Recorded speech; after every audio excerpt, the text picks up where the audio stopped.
Amém. Nós queremos meditar em Eclesiastes, capítulo 3, não é? A partir do verso 9 e até o 4:3, que diz assim: que proveito tem o trabalhador naquilo em que trabalha? Tenho visto o trabalho que Deus deu aos filhos dos homens para com ele os exercitar. Tudo fez formoso em seu tempo. Também pôs o mundo no coração do homem, sem que este possa descobrir a obra que Deus fez desde o princípio até o fim. Já tem entendido que não há coisa melhor para eles do que alegrar-se e fazer o bem na sua vida, e também que todo homem come, beba e goze do bem de todo o seu trabalho. Isso é um dom de Deus. Nós já meditamos sobre isso, não é? Eu sei que tudo quanto Deus faz durará eternamente. Nada se lhe deve acrescentar e nada se lhe deve tirar. E isto faz Deus para que haja temor diante dele. O que é, já foi. E o que há de ser, também já foi.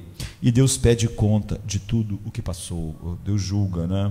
Vi mais debaixo do sol que no lugar do juízo havia impiedade, e no lugar da justiça havia iniquidade. Eu disse no meu coração: Deus julgará o justo e o ímpio, porque há um tempo para todo propósito e para toda obra. Disse eu no meu coração: quanto à condição dos filhos dos homens, que Deus os provaria, para que assim pudesse ver que são em si mesmo como os animais. Porque o que sucede aos filhos dos homens, isso mesmo também sucede aos animais. E lhes sucede a mesma coisa: como morre um, assim morre o outro.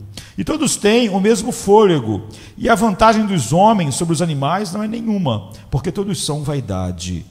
Todos vão para um lugar, todos foram feitos do pó, e todos voltarão ao pó.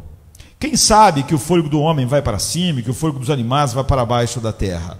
Assim que tenho visto que não há coisa melhor do que alegrar-se o homem nas suas obras, porque essa é a sua porção. Pois quem o fará voltar para ver o que será depois dele? E continua no 4:1. Depois voltei-me e atentei para todas as opressões que se fazem debaixo do sol. E eis que vi as lágrimas dos que foram oprimidos e dos que não têm consolador. E a força estava do lado dos seus opressores, mas eles não tinham consolador. Por isso eu louvei os que já morreram, mais dos que os que vivem ainda. E melhor que um e outros é aquele que ainda não é, que não viu as mais obras que se fazem debaixo do sol. Então, nós podemos começar com uma rápida revisão. Nós temos estado aqui, o nome do autor, não é Coelete, a melhor tradução é o professor, o filósofo, não é? E a gente não pode entender a mensagem de Eclesiastes e a mensagem, então, do autor, a menos que você perceba o método incomum do livro de Eclesiastes em toda a Bíblia. É um método único e você só vai ter aqui. Ele é um professor, ele está dando um seminário, uma palestra, e ele não está lá simplesmente para te dizer a verdade, simplesmente para te dizer o que é. Ele quer fazer mais do que isso, não é? Ele está lá para fazer perguntas para que você veja a verdade, para que você veja o que você não tem visto, para que você veja a superficialidade com que você encara a vida. E acho que talvez a imagem mais útil seja imaginar quando você vê esses filmes, e também tem shows assim, que um personagem, uma pessoa faz vários personagens. Então ele faz várias vozes, ele aparece vestido de uma maneira, daqui a pouco ele aparece vestido de outra maneira. Há filmes que são assim, não é? Por exemplo, há um filme, há filmes que o ator aparece em vários personagens que às vezes você depois que o filme acaba sabe que aquele outro personagem era ele também, não é? Porque ele interpreta vários papéis, e o autor de Eclesiastes, ele faz exatamente isso. O que ele está fazendo, e essa é a razão pela qual, na mesma passagem que nós acabamos de ler, você vai encontrar indo e voltando para personagens diferentes. Ele está falando como um homem secular, ele está falando como um homem que só vê a vida debaixo do sol, e daqui a pouco ele traz Deus. Ele agora está falando como outra pessoa, e depois ele volta, ele assume o lugar de um homem secular, não é? Um homem que vive simplesmente debaixo do sol, um homem que sua cosmovisão é do humanismo secular, alguém que só acredita que a única coisa que existe é a vida debaixo do sol, e que você tem que entender a vida debaixo do sol, aqui e agora. Então ele subitamente substitui o personagem por alguém que confia em Deus, que é a própria posição dele, na qual ele diz que Deus fará isso, Deus fará aquilo outro, Deus julgará isso. E a menos que você entenda isso no livro de Eclesiastes, você fica confuso. Você fica confuso, por exemplo, numa porção dessa que a gente lê e parece que não está fazendo sentido. Então, a menos que você entenda o método, há um método único em Eclesiastes, o método dele, você vai perder a mensagem. Você vai pegar uma coisa aqui, outra ali, e você pode até fazer algumas partes ficarem líricas, mas você está perdendo o que ele está ensinando. E aqui está a mensagem, nós vamos repetir e mostrar como ele aplica... aplica isso para o nosso tempo e em cada aspecto particular da história. A mensagem do livro é: se o humanismo secular tem alguma... se ele é verdade, então você tem que fazer as perguntas e enfrentar as consequências. Se a vida é só debaixo do sol e é tudo que existe, se não há vida acima do sol, se você explica a alma pelo humanismo secular, se você explica o homem pelo humanismo secular, se você explica a sociedade pelo humanismo secular, se você explica as suas ações pelo humanismo secular, se você explica qualquer coisa pelo humanismo secular, então, se Deus não está no centro das definições, o céu, o sobrenatural, se tudo que nós temos é este mundo e tempo, e esta natureza, e esta vida, então ele diz, não há nenhuma base, nós vimos até aqui, para racionalidade. Não há nenhuma base para racionalidade. Não há nenhuma base para você dizer que o ser humano tem algum valor, que ele é diferente de qualquer animal, diferente de qualquer coisa. Não há nenhuma base para você ter significado. Não há nenhuma base para você ter um senso de significado. Tudo e qualquer coisa é sem valor, inútil e insignificante. Tudo é fútil. Tudo é como correr atrás do vento. Você pode dizer que o ser humano é mais importante que um sapo, mas você não vai ter nenhuma base racional para estabelecer a sua filosofia. Então ele diz, esse é o meu ponto, essa é a minha tese, e ele vai mostrar, e o que o livro de Eclesiastes mostra, que é irrefutável. E ele está dizendo o seguinte: eu ouso alguém racionalmente refutar as questões. Ele diz que as pessoas só conseguem viver porque elas nunca estão olhando para o todo, elas estão olhando para uma parte que não faz sentido, que está aparentemente dando sentido a outra parte que não faz sentido. Mas se ele olhasse para todas as coisas juntas, ele só poderia chegar racionalmente a isso. Essa é a mensagem dele. Ele está dizendo, se o humanismo secular é verdade, se ele define alguma coisa, essa é a realidade. Se a vida sob o sol é tudo que existe, tudo é vaidade. Tudo não tem valor nenhum. Tudo é inútil. Você pode achar que aquilo ali é o ato mais importante, heróico, amoroso, mas isso não quer dizer nada. Esse ato não faz nenhuma diferença entre aquele ato que você acha que é péssimo, que é horrível. Nada tem significado. Nada tem significância. Nada tem importância. Nada faz sentido. Não é só que nada não tem importância. Não tem sentido. Não tem sentido, não tem valor, não tem significado. Agora, ele ocupa várias áreas da vida, do pensamento, e nesse instante, no capítulo 3, é sobre o tempo e a história. E ele olha para a história e vê o que as pessoas mais atenciosas já viram. Eu já disse que os filósofos, que eu tenho uma admiração pelos filósofos, porque diferente da maioria das pessoas, as pessoas assim, a vida é ruim, então ele vai ali e bebe. A vida é ruim, então ele se diverte, ele não quer pensar muito, é muito complicado. O filósofo, pelo menos, não é? aqueles homens que estabelecem bases do humanismo secular, que acabam moldando a mente de todo mundo, pelo menos eles conseguem ficar parados e pensam e eles veem um problema. O problema é que eles não têm nenhuma solução, porque esse é o problema do humanismo secular. Quando você olha só debaixo do sol, tudo que você vê isso é falta de significado. As respostas são sempre náusea, desespero. Os maiores pensadores chegam lá. Então ele vê a história como um grande problema para uma pessoa que pensa. Aqui, nessa parte, ele está dizendo, a história só não é um problema para a pessoa que não pensa. Se a pessoa pensa, então a história para ela é um problema. Sempre foi um problema para a filosofia. E porque quando nós olhamos para a história, você não vê nenhum progresso. Você não vê nenhuma justiça. Você não consegue enxergar a diferença que a sucessão de tempos está causando em nada. Pelo contrário. Então observe que eu não li propositadamente a primeira parte do capítulo, que todo mundo acha lindo, todo mundo acha bonito. Quantas vezes eu já vi essa passagem sendo usada sozinha, fora de Eclesiastes, e ela fica só sendo uma poesia que ninguém entende muito, mas todo mundo acha bonito. Sabe essas coisas que todo mundo acha bonito, mas se você perguntar assim, por que isso é bonito? Não sei, né? É o encadeamento de palavras, é a beleza só estrutural. Eu ocultei. Todo mundo acha bonito, porque antes ele diz assim, há tempo para nascer e tempo para morrer. Tempo para plantar e tempo para arrancar. Tempo para matar e tempo para curar. Há tempo para derrubar e tempo para construir. Essa é uma das passagens mais famosas da Bíblia.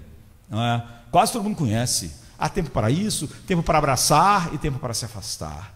As pessoas se sentem meio assim, filosóficas, ao mesmo tempo que meio emocionadas com essa passagem. Mas, na verdade, ela parece doce. Eu já ouvi músicas, mas no versículo 9 ele diz, e o que o trabalhador ganha com toda a sua labuta? O que ele ganha? O trabalhador com todo o seu esforço, Eclesiastes 3:9.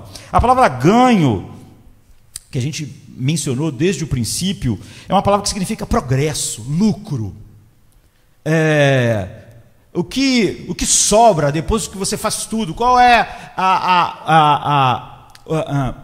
o que valeu a pena? Então, versículo de 1 a 8, por mais bonitos que eles pareçam, há tempo de fazer isso, tempo de abraçar, tempo de não sei o quê, tempo disso, tempo daquilo, que você já viu ser usado várias vezes. O que ele está dizendo é que, apesar de parecer tão bonito, para tudo há uma ocasião, e um tempo para cada propósito debaixo do céu. Tempo de nascer e tempo de morrer. Tempo de plantar e tempo de arrancar o que se plantou. Tempo de matar e tempo de curar. Tempo de derrubar e tempo de construir. Tempo de chorar e tempo de rir. Tempo de prantear e tempo de dançar. Tempo de espalhar pedras e tempo de ajuntá-las. Tempo de abraçar e tempo de se conter. Tempo de preocupar e tempo de desistir. Tempo de guardar e tempo de lançar fora. Tempo de rasgar e tempo de costurar. Tempo de calar e tempo de falar. Tempo de amar e tempo de odiar. Tempo de lutar e tempo de viver em paz. O que ele está dizendo? Como eu disse, quando você tira esse texto de Eclesiastes, que é o que as pessoas normalmente fazem, parece tão lindo, né? Você tem tempo disso, tempo daquilo.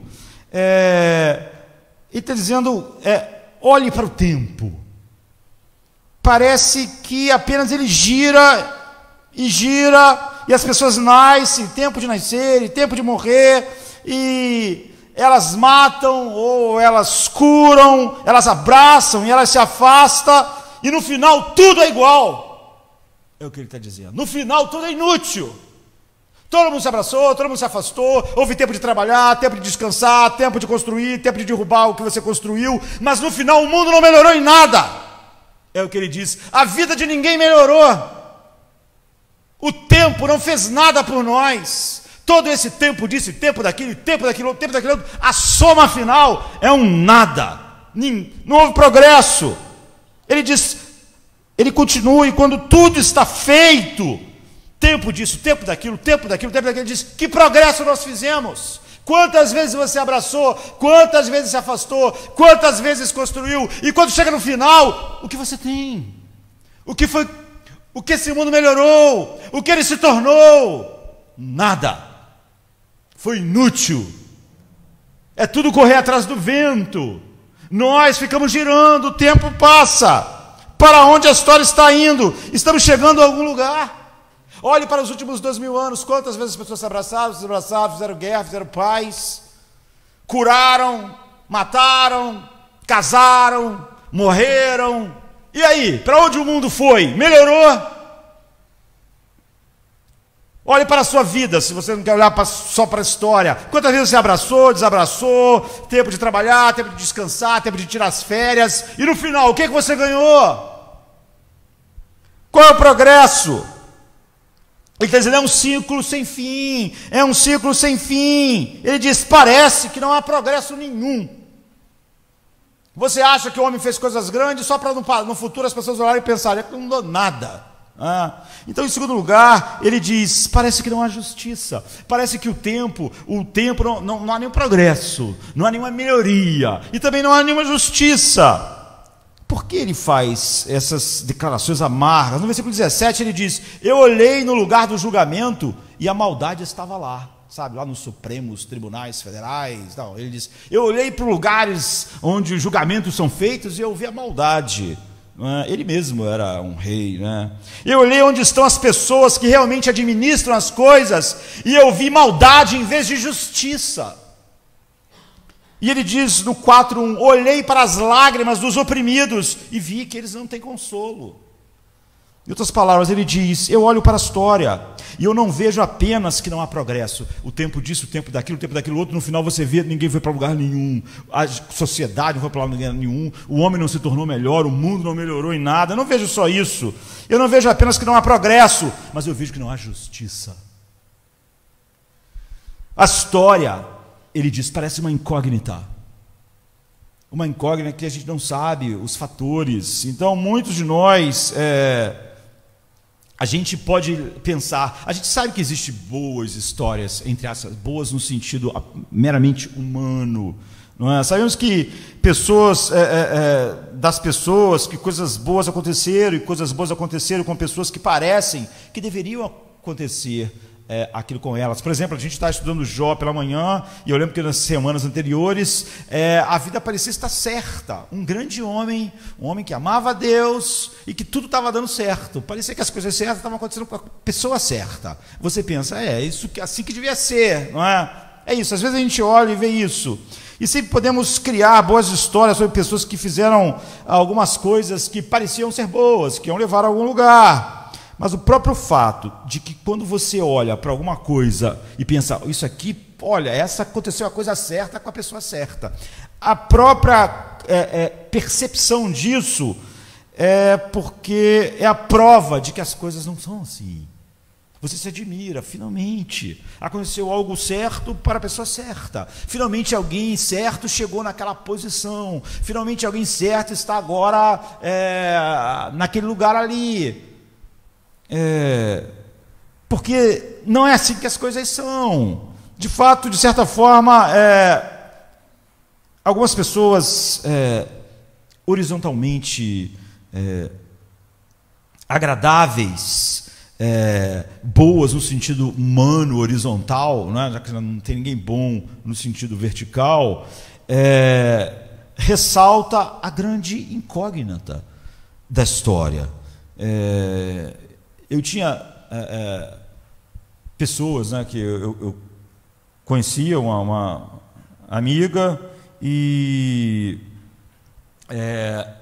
por causa de um motivo qualquer, às vezes você arrumou um emprego, tal, ela tinha que fazer exame de sangue, só porque era praxe, ela tinha que fazer, e fez. E quando fez o exame de sangue, descobriu que ela tinha um câncer, não é? E então o médico falou para ela assim, olha, ainda bem que esse exame foi feito, porque como descobrimos muito no início, há um tratamento eficaz. Se passasse mais tempo, não há o que fazer. Mas como foi muito no início, as perspectivas são enormes de tudo dar certo. E tudo deu certo. Você pensa, está vendo? Que coisa boa. Ela foi fazer o exame para um emprego, para não sei o quê. Não estava procurando o câncer. Mas aí ela descobriu o câncer no início. Se ela não tivesse essa situação e não fosse fazer o exame, então ela estava perdida. Aí você pensa, está vendo? É isso é bom. detectou cedo, isso foi bom, porque era uma pessoa ótima, e é uma ótima história, não é? Mas uma outra pessoa, já não uma mulher, mas um homem, ele tinha uma mancha nas costas, mas parecia só uma pinta. E às vezes alguém diz para ele: será que essa mancha é diferente e tal? Mas não é nada e tal. E foi levando. E depois de bastante tempo, ele foi ao médico e resolveu fazer um exame na mancha, e aquilo era câncer. E o médico disse: infelizmente, demorou demais. É tarde demais, vai fazer a metástase do câncer. E ele era uma pessoa igual a outra pessoa que era ótima, que foi fazer o exame de sangue por nada e descobriu que tinha câncer. E ele, se tivesse feito o exame no início, naquela mancha, tudo teria sido diferente, mas ele não fez. É tarde demais. E ele morreu. É isso que eu estou dizendo, tá vendo? Parece uma incógnita. Você não pode dizer que o exame de sangue da menina lá foi por alguma razão, porque você vê que o outro é igual a ela. Mas no caso dele, deu exatamente o oposto. Duas pessoas horizontalmente legais, e uma delas tem uma ótima história para contar. E olha, eu fui fazer um exame que estava nem procurando, achei o câncer. Mas o outro tem uma história trágica para contar, e a sua família. E o filósofo aqui, né, ele olha para isso e diz: não vejo. Não é a justiça que fez isso, olhando horizontalmente, porque os dois eram legais. Os dois eram ótimas pessoas do ponto de vista humano. Eu não vejo sabedoria na história. Você me conta essa história, eu não consigo ver nenhuma sabedoria. Por que com ele foi assim, por que ela foi assim? Eu não vejo. O que eu vejo, eu não vejo progresso na história. Eu não vejo as coisas funcionando de uma maneira que se possa entender na história. Eu vejo uma incógnita, eu vejo sofrimento que às vezes me parece injusto. Eu vejo uma confusão, eu não consigo ver os padrões. O que significa para nós hoje? Agora o filósofo nos dá algumas respostas, e nós vamos chegar lá, e ele nos dá uma compreensão bíblica do sofrimento. Porque é isso que ele está falando. Ele está falando sobre o tempo e o sofrimento. Por acaso nós temos estudado o livro de Jó, e hoje de manhã nós nos debruçamos sobre a visão bíblica do sofrimento. Então todos nós aqui hoje, todos que estamos aqui, nós precisamos de alguma forma enfrentar o problema do sofrimento, que horizontalmente, entre aspas, parece injusto, porque ele parece aleatório, não é? Você vai ter um grande homem, como grandes puritanos que morrem com 30 anos de idade. Aí você vai ver homens que não viram nada para Deus e vivem 90 anos de idade. Aí você pergunta assim: qual é a lógica? Não sabemos. Assim, é o que ele está dizendo, não consigo ver nenhum padrão, não consigo ver o padrão. Porque essa pessoa que só amontoou pecado sobre pecado, vive quase um século, não é? E aquele ali que Deus resgatou por sua graça, tal, mas ele viveu tão pouco. Todos nós vamos ter que lidar com o sofrimento que aparentemente é aleatório, não é? Esse é um dos dramas do que a gente está vendo estudando Jó. Se você não tem uma visão, é por 12 motivos. Se você não tem uma visão de trabalho para trabalhar com o sofrimento, só pode ser por duas coisas: ou você é jovem ou é superficial. Eu não acho que quem é jovem é superficial por ser jovem, mas há uma tendência do jovem se desconectar mais da realidade. Você vê que quando há um problema que as pessoas não podem fugir, como nós estamos vivendo agora, as pessoas reagiram muito mal à ideia de que elas podiam morrer. A sensação que nós temos é que até janeiro de 2020 as pessoas achavam que elas não podiam morrer. Ou elas acham de verdade que se elas não morrerem disso, elas não vão morrer. Mas elas podem estarem pensando: eu estou livre de morrer, né, de, sei lá, coronavírus. E Deus está falando assim: louco, essa noite vão pedir a sua alma. Por que você está se sentindo seguro? E por que você está se sentindo menos seguro agora do que você estava se sentindo seguro ontem? Eu já disse isso aqui, que uma vez alguém me ligou e disse desesperado: pastor, eu senti como eu perdesse todo o controle da situação, da vida. Eu falei: graças a Deus, porque já chegou num lugar bom. Você nunca teve o controle.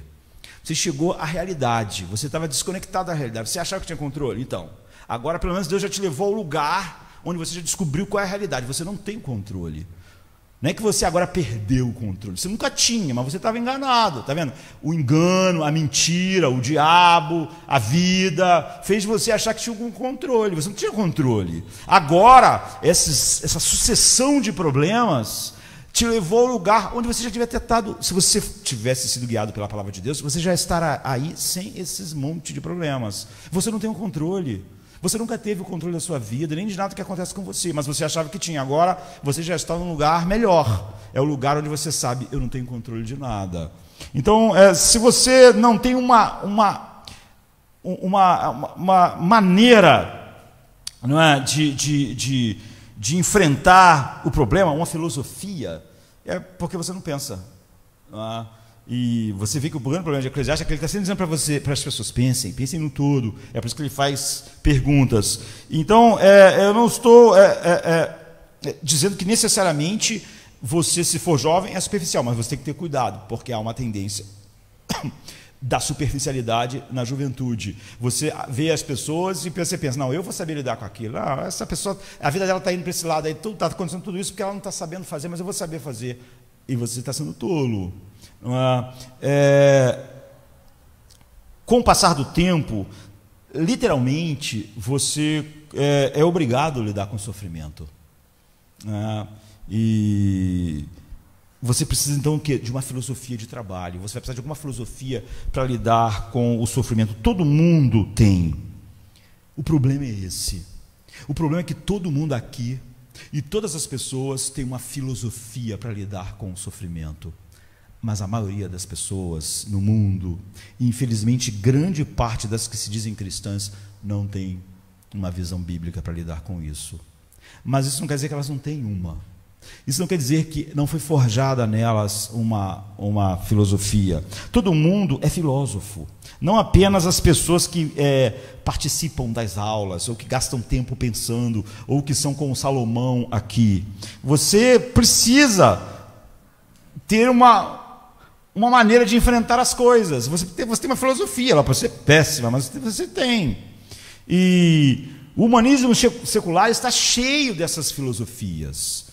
Ouça, eu não vou pedir desculpa por termos que olhar para algumas palavras, assim, algumas definições.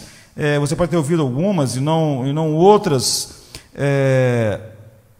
mas todos nós estamos sendo disputados por filosofias. Como eu disse, grande parte de quem se diz cristão está sendo guiado por uma filosofia que é totalmente humanista, que é totalmente anti tudo aquilo que Deus é. Mas ele tem. Então, todo mundo está dizendo para você assim, acredita em mim, essa é a maneira de lidar com o sofrimento. Você está com problemas na alma, você está com problemas de autoimagem, confia em mim que eu tenho uma filosofia para isso. Todo mundo está dizendo isso o tempo todo. Todo mundo está empurrando para você uma filosofia para lidar com o sofrimento do mundo que é inexorável. Esse é o problema. E você acabará comprando alguma ideia.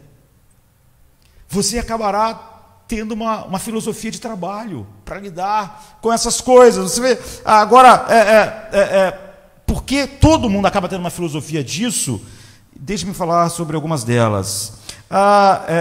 Todas essas visões falsas de trabalho, de lidar com o sofrimento, com a nossa vida, história e com o tempo, são visões falsas da injustiça da história. A primeira que eu poderia mencionar é a visão monística. Então, o que é o monismo? É a filosofia oriental, inicialmente, não é? Que diz que o mundo físico é uma ilusão. E, eventualmente, todos nós vamos voltar para a grande alma de todas as coisas. E vamos nos juntar a isso. Então, o que o monismo diz sobre o sofrimento? Negue o sofrimento. Aquilo só é sofrimento porque você está olhando de uma maneira... Se você vê que aquilo faz parte do todo, você vai ver a beleza daquilo. Eu falei agora da pessoa que tem uma mancha em que era o câncer. Então, você só acha que o câncer é horrível, porque você está vendo o câncer desligado do todo. Não é? E o monismo vem do grego monos, que é único, não é? E Então é aquilo que atribui unidade ou singularidade e há um conceito de existência. Então, em geral, é um nome dado a teorias filosóficas que partem desse princípio, lidam com a metafísica, como você enfrenta a vida, e, enfim, as raízes do monismo na filosofia ocidental, não é? São filósofos pré-socráticos que abordaram o problema, como Zanão, Tales de Mileto, Parmênides. Você vê que são os primeiros grandes filósofos. E o estudo filosófico do o chamado de enologia. Então, tanto no Oriente como no Ocidente, isso diz que se você enxergar tudo como e que você um dia vai se conectar com esse todo novamente, então você vai lidar com o sofrimento de uma outra forma. Você vê, a ideia do monismo é você acabar negando o sofrimento. É só porque você não está vendo como isso se encaixa no todo. E você precisa disso. E isso ajudou alguns filósofos a pensarem como o universo todo estava conectado. E a frase do grego Epimênides, que viveu 600 anos depois de Cristo, é mencionada pelo apóstolo Paulo em Atos, não é? Que diz assim: pois em ti vivemos, nos movemos e temos o nosso ser. É uma referência dele que o Paulo menciona em Atos 17, 28. Paulo até diz que está fazendo a menção de um pensador grego. Ele diz assim: Deus fez isso para que os homens o buscassem, e talvez tateando, ele diz, você vê, às vezes o filósofo tateando encosta de uma coisa que é verdade, mas ele está aplicando a coisa errada, que era, no caso, o que estava acontecendo aqui com o filósofo que Paulo faz a referência, Epimênides, não é? Porque ele estava fazendo essa referência a Zeus. Paulo diz: Deus fez isso para que os homens o buscassem, e talvez tateando pudessem encontrá-lo, embora não esteja longe de cada um de nós, pois nele vivemos, nos movemos e existimos, como disseram alguns dos seus filósofos. Também somos descendência dele. Então, você pode ficar surpreso, porque o apóstolo Paulo está mencionando, não é? Pois nele vivemos e nos movemos e existimos, esse filósofo numa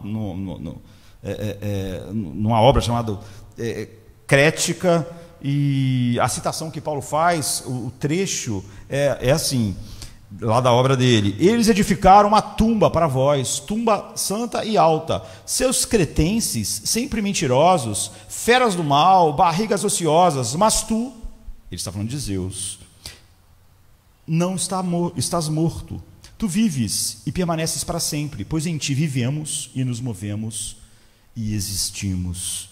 Então o apóstolo Paulo, alguém pode ficar surpreso, né, de Paulo de repente citou para eles um filósofo.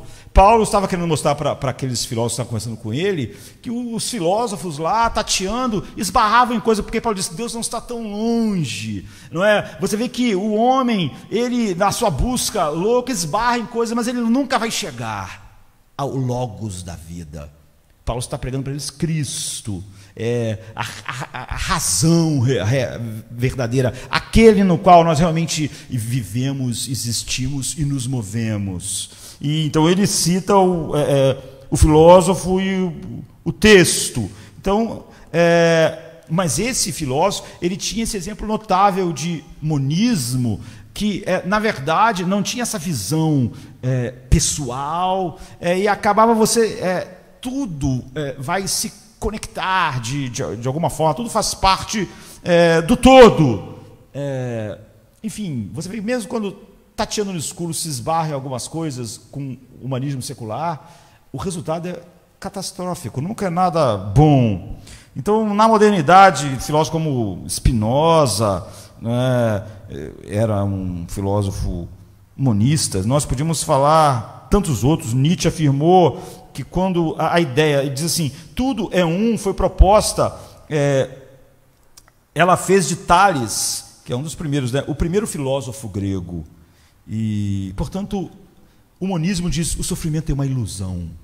Você só acha que aquilo é ruim porque você está vendo as coisas não completas. Tudo faz parte de um todo, assim. Quando você vê tudo assim, você vai ver que até essa coisa que parece horrível, não, na verdade não é.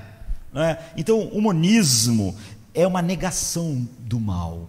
É uma negação de que aquilo é ruim. É uma maneira de lidar com o sofrimento. O cara, em vez de... ele está ficando desespero. O sofrimento leva as pessoas ao desespero. Se eu negar e dizer, olha, há uma coisa boa, assim. Isso aqui é bom. Eu que não estou vendo a bondade disso. Um dia eu vou estar conectado com o todo, com a alma universal. E então eu vou ver que todas essas coisas são boas. Nada é mal. Então há uma negação. Então o sofrimento é uma ilusão só das nossas mentes. Ele não existe de verdade. Então negue. É isso que você deve fazer com o sofrimento. É isso que o monismo diz, é como você vai lidar. É óbvio que, como sempre, o humanismo secular deixa as pessoas desesperadas.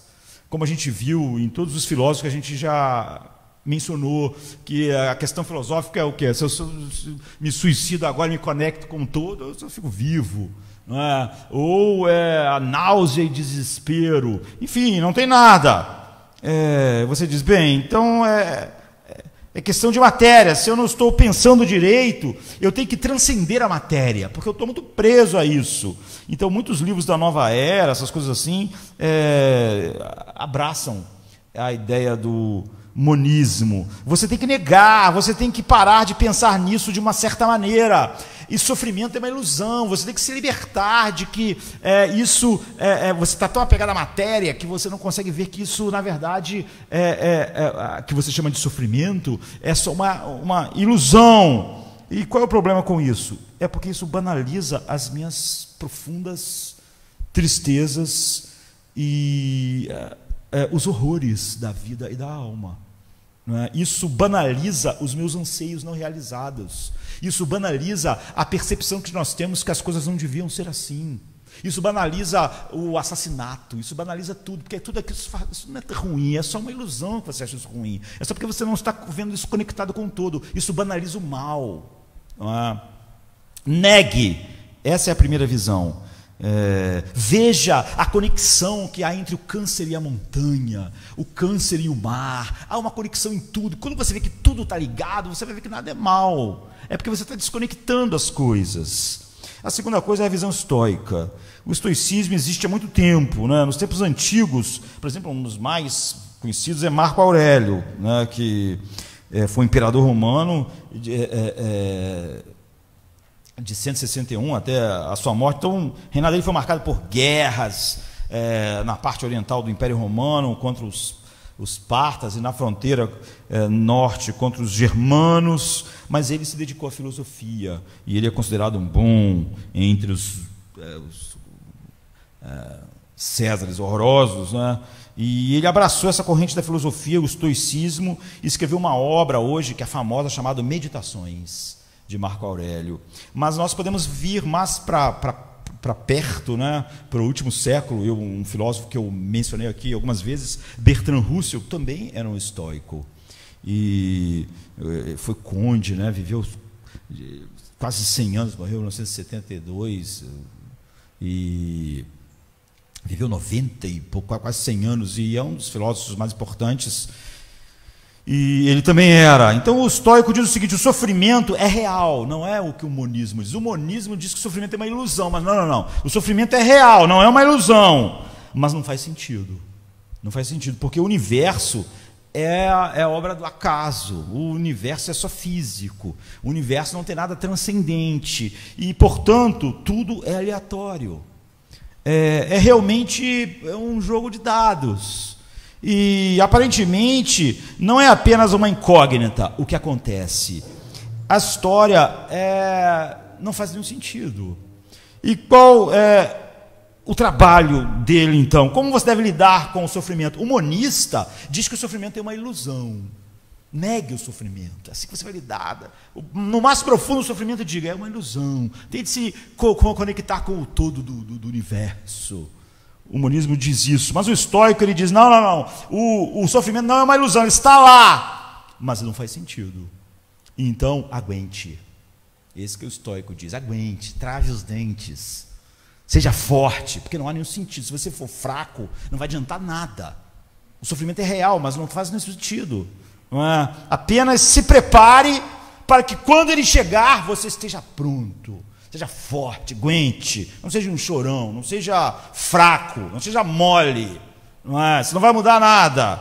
Então, eu não sei como está o latim de vocês, mas ilegitime non carborundum é uma expressão que eles gostam. Não deixe que essas coisas pequenas te deprimam, e não deixe que as coisas grandes te esmaguem. Não deixe. É o estoico. Agora, o outro diz: negue a realidade. O estoicismo diz: seja forte contra isso.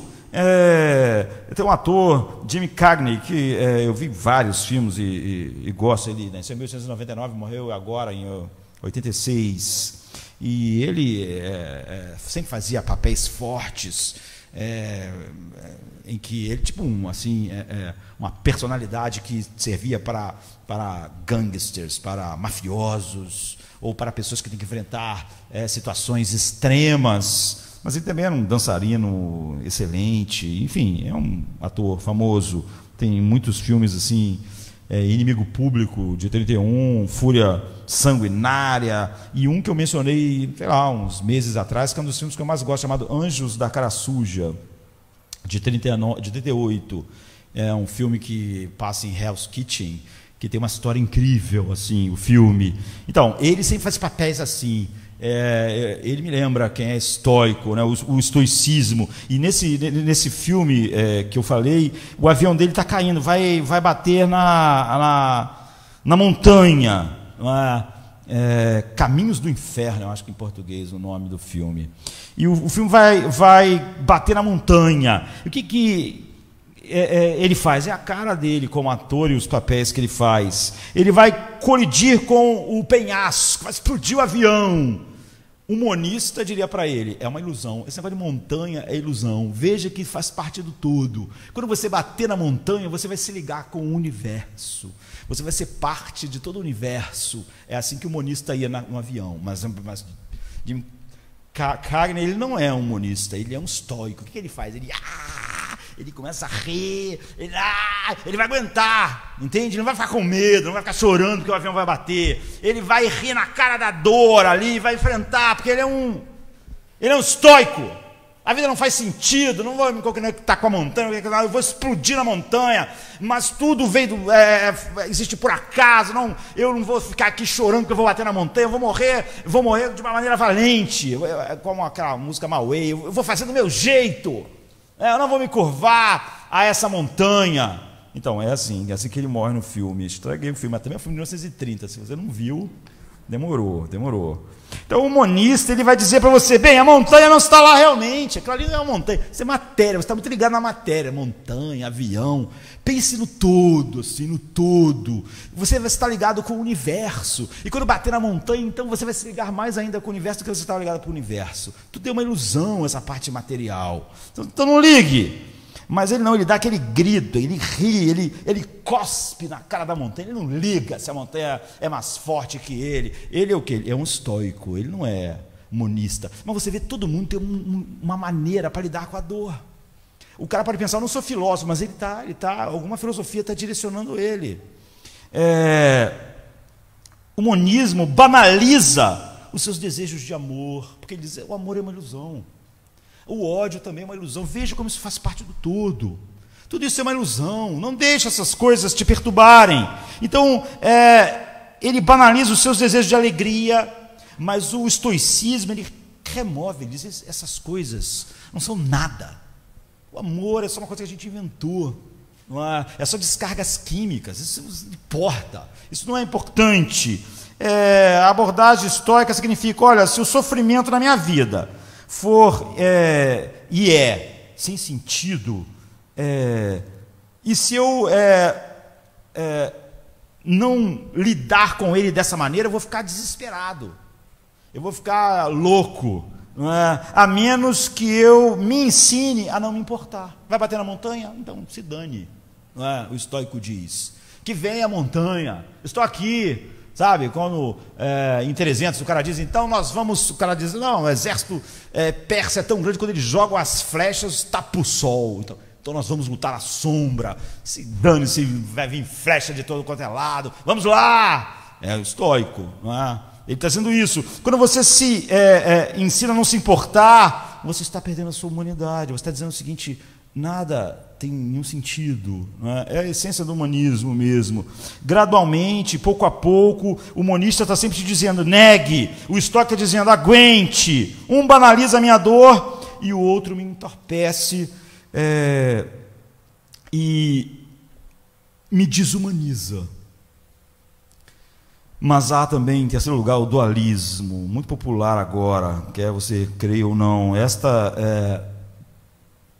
Isso é meio filosófico, porque a vida é meio filosófica, apesar da gente achar que não. Como eu disse, você pode não ter esses nomes, mas você está agindo de uma dessas formas. Ou está lidando com a dor como Deus faz os seus filhos lidarem. Como de maneira perfeita o seu filho lidou no mundo. Então o dualismo, muito popular agora, é meio filosófico, porque o livro de Eclesiastes é isso.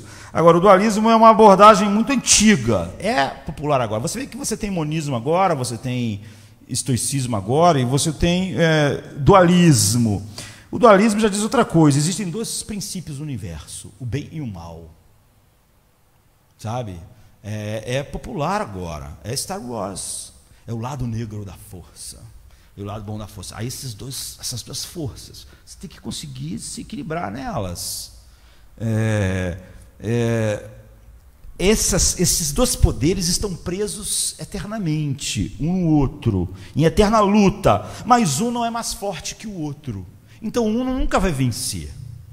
Você vai ter que encontrar o equilíbrio, o yin yang, né? Você vai ter que encontrar o equilíbrio. Por quê? Porque não adianta. Essa força nunca vai vencer essa, nem essa é essa. É a eterna luta do bem e do mal. Não é o dualismo. Você tem, a gente podia dar nome, você tem Deus e o diabo. E eles estão lá, sabe? E o bem e o mal. Ou você tem a força, e o lado negro da força, como está em Star Wars, que é a influência de George Lucas. Como resultado disso, há muito sofrimento por causa do mal. O sofrimento todo da vida é por causa do mal, dessa parte do mal, dessa força, com o qual Deus não pode fazer nada. Ele está lutando, mas ele é a parte do bem. É a força que está impulsionando o bem, mas tem a força do mal, e elas estão ali. E uma pessoa que ficou famosa por escrever a respeito disso é Harold Kushner, que escreveu um livro famoso.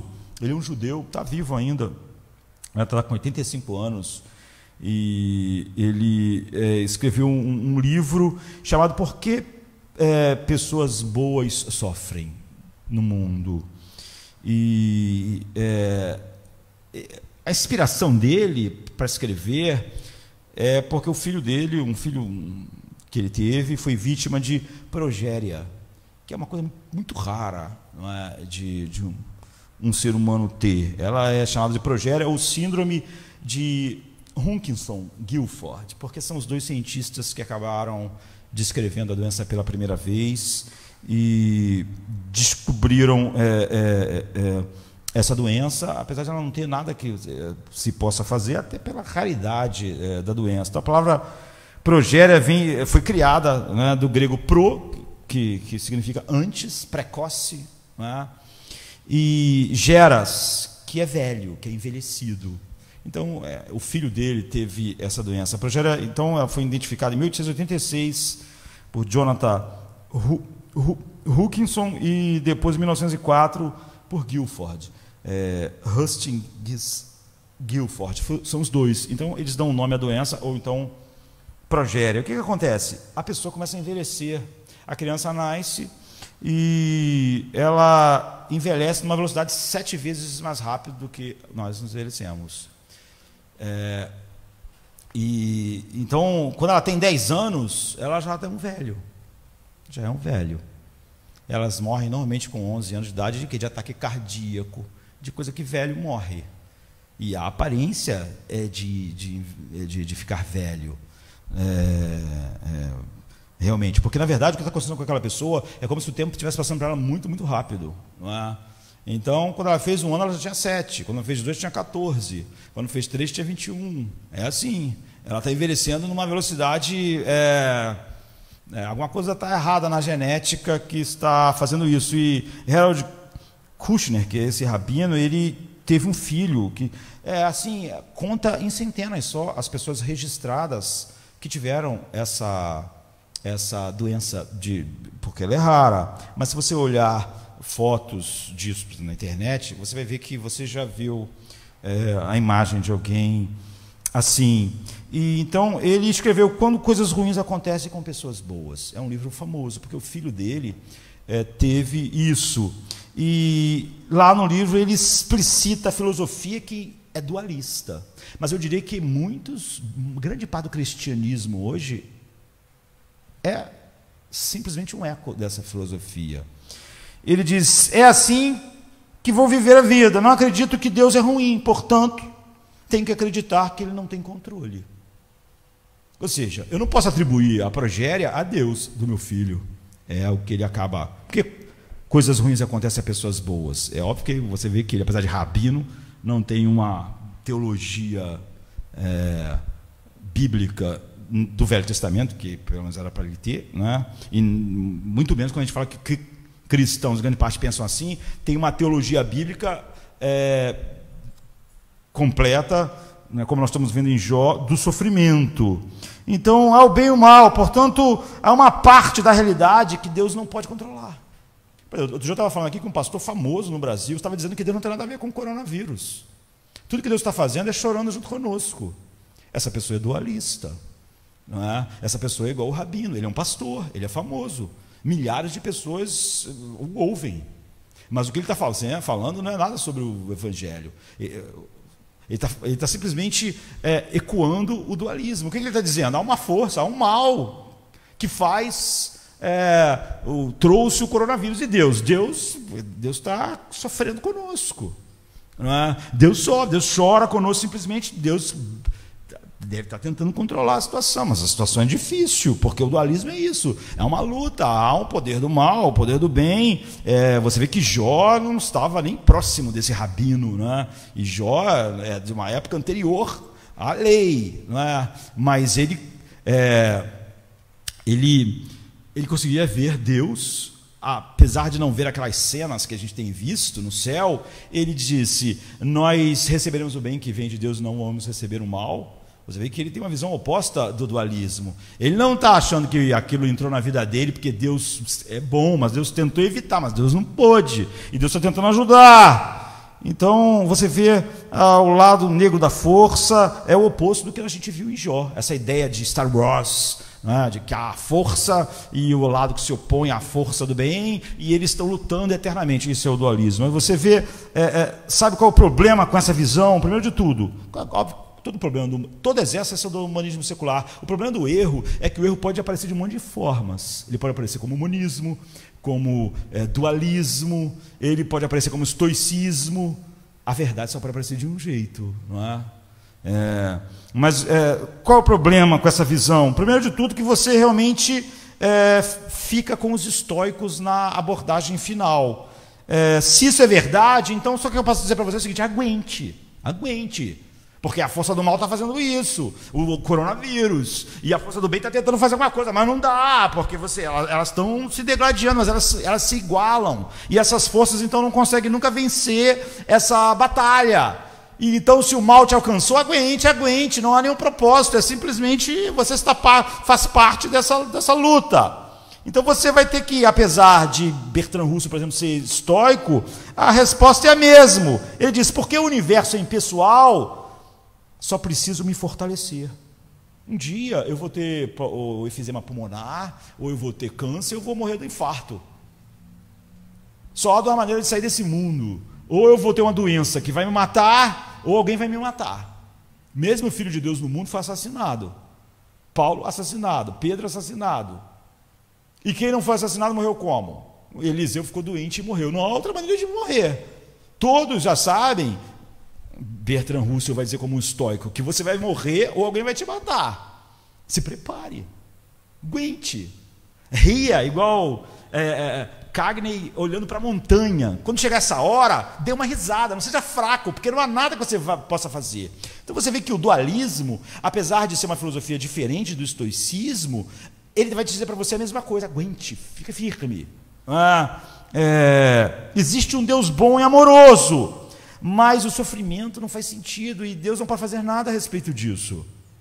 Deus não queria que acontecesse nada. Por ele não estaria acontecendo, mas está acontecendo. E Deus não tem nada a ver com isso. O homem morre hoje, então Deus não tem nada a ver com isso. O homem está amaldiçoado, fora do Éden, Deus não tem nada a ver com isso. Deus, por ele, nada estava acontecendo. Por Deus, o filho dele não morria na cruz, ele impediria toda a dor. Mas há um poder que está fazendo isso. É o poder que está fazendo o coronavírus, que também levou Jesus para a cruz, que também fez também fez aquilo outro. É um poder. Mas ele tem conseguido evitar muitas coisas. Ele está ali. Isso é porque o rabino aqui, ele queria dizer o seguinte: Deus é bom e meu filho tem progéria. A única possibilidade que eu posso chegar é que Deus não pode fazer nada a respeito disso. Porque se Deus é bom e ele pudesse, ele teria impedido meu filho de ter esse mal. Então, o que significa é que eu tenho que fazer exatamente o que os estoicos fazem. Eu tenho que me endurecer, porque vai chegar a hora que eu vou ter que estar num avião que está indo para a montanha. Eu tenho que não me importar ou eu vou ficar louco. Se eu me importar, eu vou ficar louco. Se eu começar a pensar, eu vou morrer de quê? Eu vou morrer de infarto? Será que vai ser alguma coisa no fígado? O que vai acontecer comigo? Meu rim vai parar? Ou será que um vírus vai me atacar? Ou alguém vai me matar? O dualista e o estoicista vai dizer: você vai ficar maluco, porque vai acontecer mesmo. Mas então se endureça, vai se preparando, para na hora tu dar aquela risada na cara do troço. O monismo já é dizer outra coisa para você: isso é uma ilusão.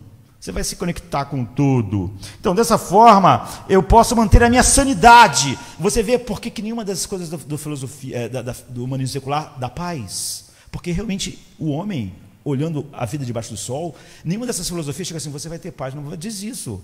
Não é a maneira de você enfrentar, é uma forma de você trabalhar. E um dos grandes problemas que você tem é se você tem um Deus que não está no controle do mal. Isso significa, então, se o dualismo está certo, se Deus não pode controlar o coronavírus, então esse Deus nunca vai poder controlar nada. Nunca vai haver um julgamento final. Nunca vai haver um acerto de contas. Há uma parte do universo que ele não controla.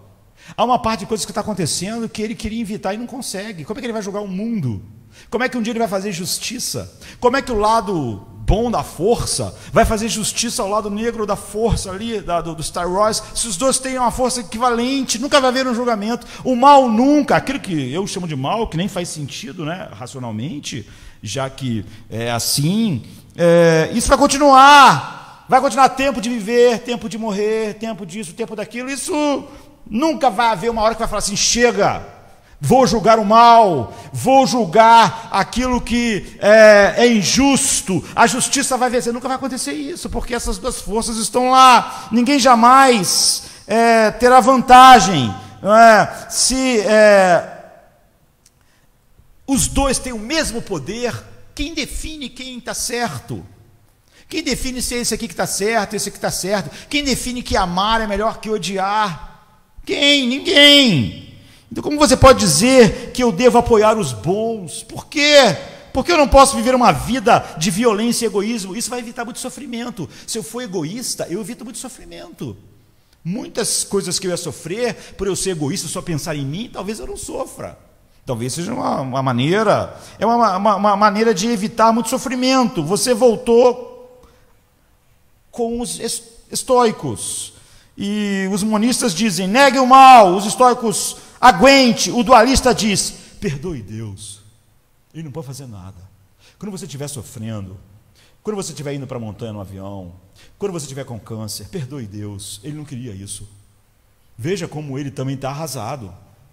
Veja como ele também queria te dar um abraço e dizer: olha, eu queria que isso não estivesse acontecendo, mas está, não pode fazer nada. Então, isso é muito do evangelho tem isso, né? Deus não tem nada a ver com o mal, não tem nenhuma relação com o mal. Como eu disse, lá o pastor falando sobre o coronavírus, o que ele está dizendo é o seguinte: perdoe Deus, Ele não pode fazer nada. Você não percebe? Que consolo há nisso, que paz há, não é? Você tem que suportar.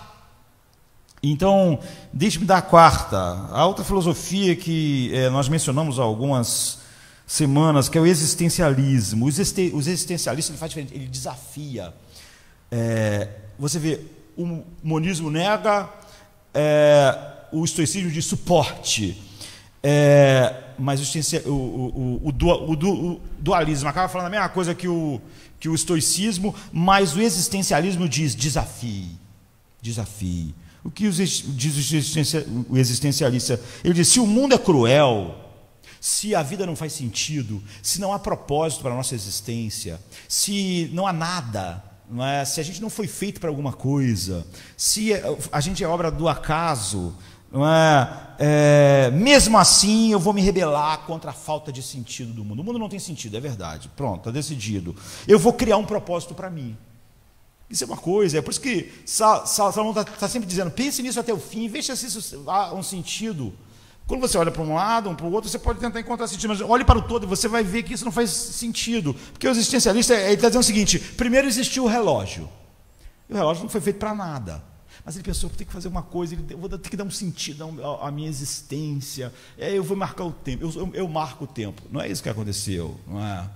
Nós sabemos que o relógio foi feito para marcar o tempo, mas o especialista diz o seguinte: nós não fomos feitos para nada, a gente não sabe, não tem razão nenhuma para existir, a gente tem que inventar uma, nós temos que desafiar isso. Então você se lembra do que a gente disse semanas atrás? Isso soa terrivelmente nobre, apesar de não existir sentido, realmente explorar alguém e ajudar alguém, não tem nenhuma diferença entre essas duas coisas. Mesmo assim eu vou ajudar.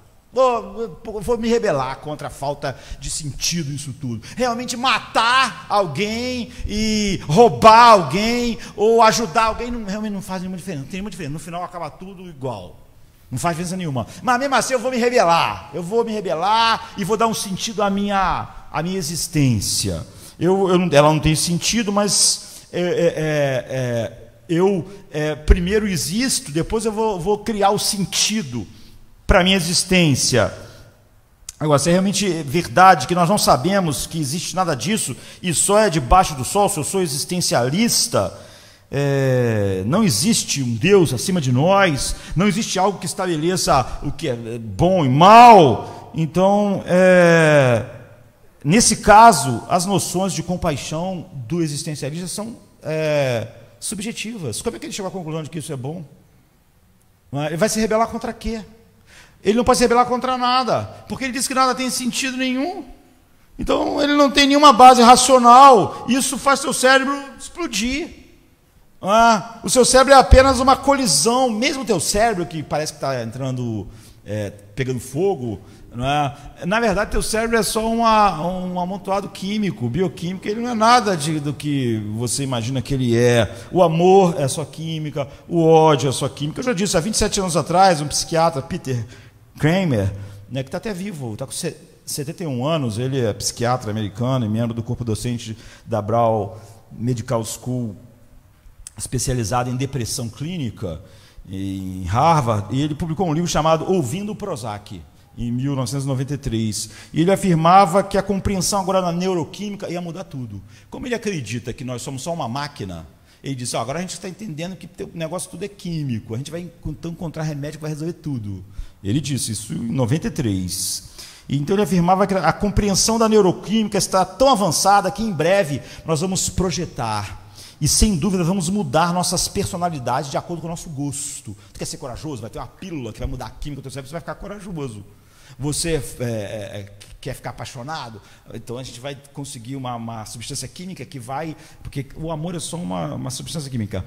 Então a gente vai colocar isso... Você quer se sentir bem, se sentir como uma pessoa importante? Então a gente vai criar a pílula de você se sentir bem.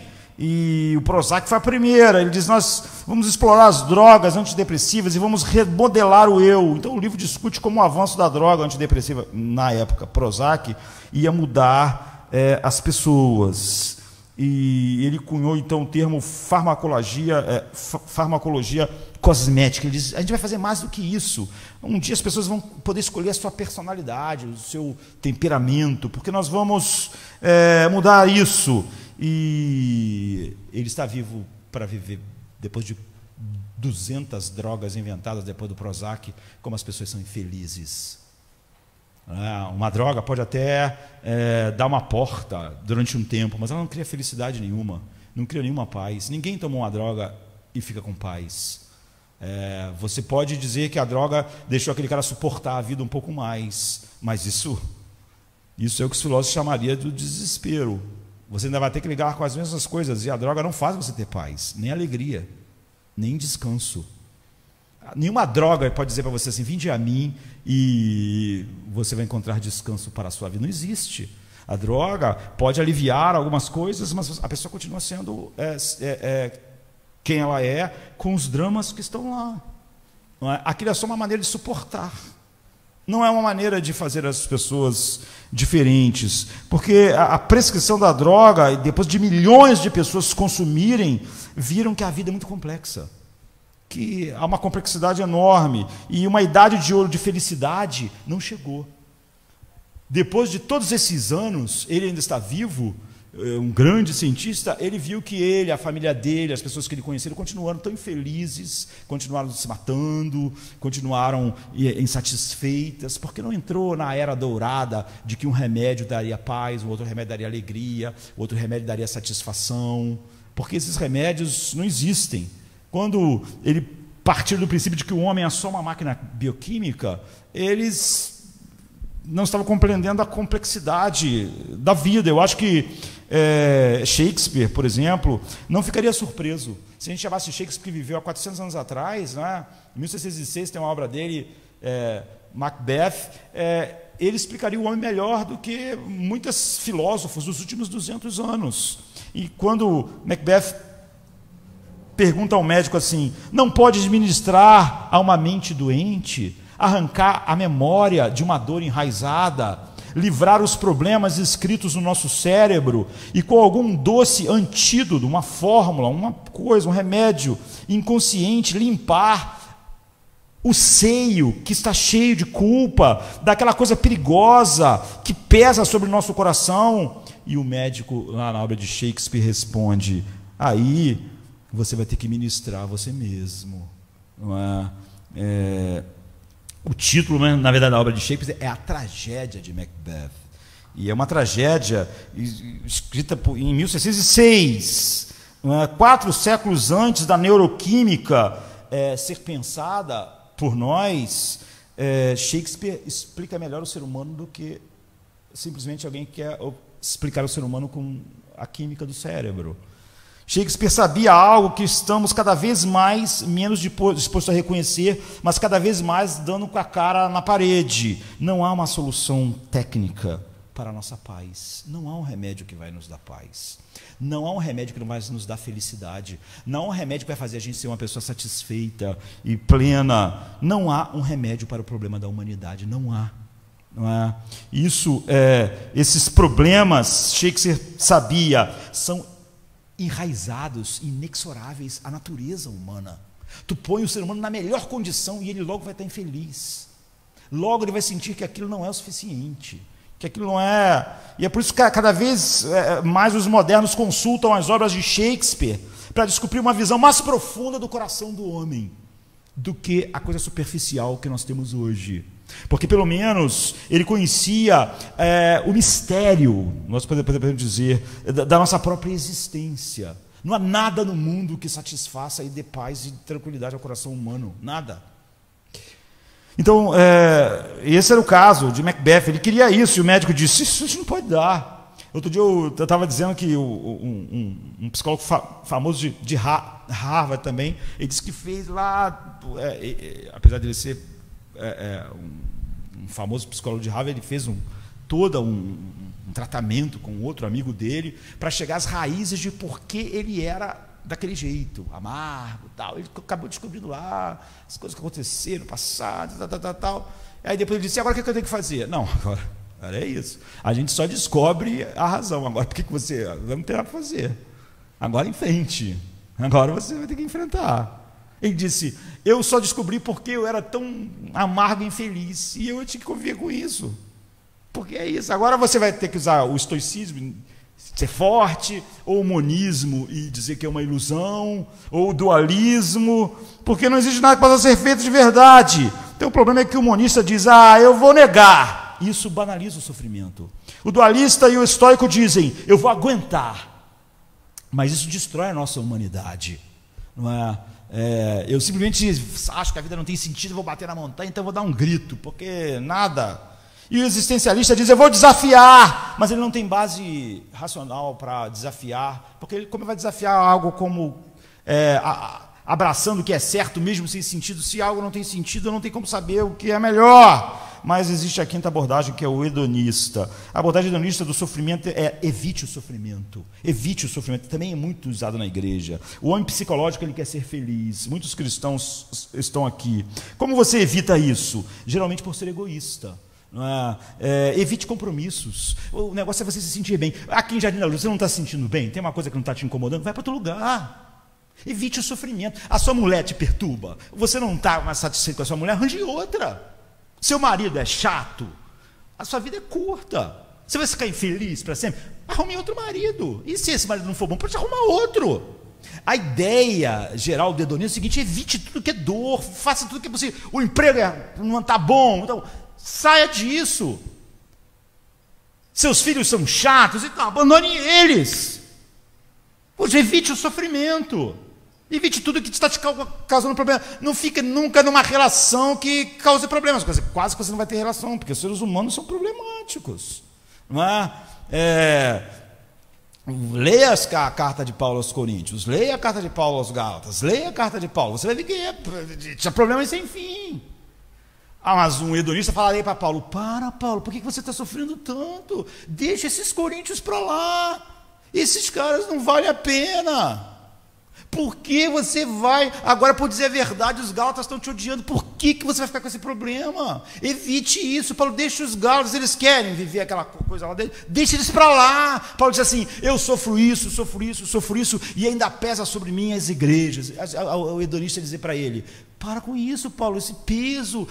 Ele ia fazer lá uma consulta e dizer: pare de carregar o mundo das costas, evite tudo que vai causar dor, evite tudo que está te dando problemas, evite os relacionamentos que causam tensões. Imagine o que iam dizer para Jesus: para de andar com esse Pedro é um problema, eles não melhoram, eles são chatos, eles estão sempre discutindo as mesmas coisas. Depois de 3 anos esse João está no mesmo lugar, esse Tiago está no mesmo lugar, esses caras não valem a pena, você está se desgastando. Jesus, evite. Você tem que evitar tudo que vai causar descontentamento. Você não tem que lidar com essas coisas. Você seja egoísta. Você é óbvio, você é todo problemático, mas se dane. Uma vez eu estava vendo um ator da Globo que estava na Leda Nagli. Na época ela tinha um programa no Canal 2, eu esqueci o nome dele agora. Eu sei quem é o ator, mas enfim. Ele, acho que é Jorge Dória, né? Então ele era velhinho e casou com uma menina, sei lá, de 19 anos, assim. Aí a Leda Nagli perguntou-lhe assim: mas você não acha assim, meio... ela tão novinha, 19 anos, você já é velho, assim, não é uma coisa ruim? Ele: o problema é dela. O problema é dela. Ela está comigo por causa do dinheiro, eu estou com ela porque ela é nova. Cada um está pensando no seu lado. Então eu também acho que ela não está comigo porque eu sou lindo, porque eu já tenho 70 e poucos anos. Mas eu também não estou com ela porque ela é maravilhosa, estou com ela porque ela é nova e bonita. Está vendo como é o hedonista? Ele é egoísta. Ele está pensando: eu estou com ela porque eu tenho interesse. Meu interesse é a juventude dela. Ele falou, eu lembro até que ele falou assim: não dá para ficar com alguém da minha idade não, porque alguém da minha idade tem problema na coluna, e tem problema não sei o quê, aí tu acorda de manhã, como é que tá? Tá vendo aqui? Ela não, ela canta no chuveiro de manhã, ela corre, ela faz exercício, sabe o que ele fala? Está cheio de vida, mas se tiver alguém da minha idade lá, ai, está doendo, eu vou ficar triste, vou ficar deprimido. Não é? Então eu fico com ela. Agora, ela está comigo, é óbvio porque ela me acha lindo com 70 e poucos anos. Ela está comigo por causa do dinheiro, e eu estou com ela por causa da beleza da juventude dela. Cada um está vendo o seu lado. É o hedonista. Não é? A igreja não está fazendo tudo que você quer, pô, vai para outra. Não é a verdade que importa. O importante é você estar se sentindo bem. Ah, mas a igreja lá não está pregando a verdade, mas não importa. Mas lá, pessoal, é legal que você está fazendo bem? Você? Então, eu estou dando uma consulta psicológica para você. Você precisa evitar os problemas. Você tem que estar num lugar que você se sinta bem. Se sinta bem.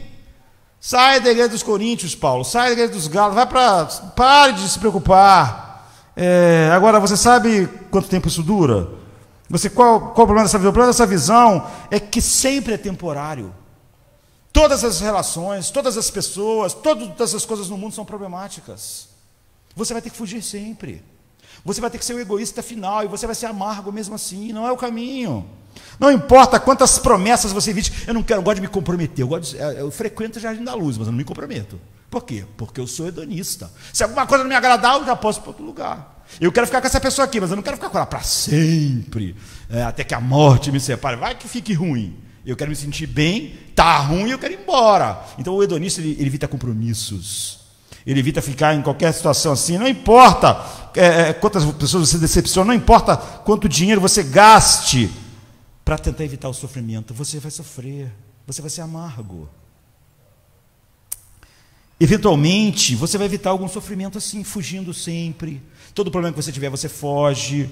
Mas isso vai te alcançar de novo, e de novo, e de novo, até que a morte te alcança. Você não tem como fugir.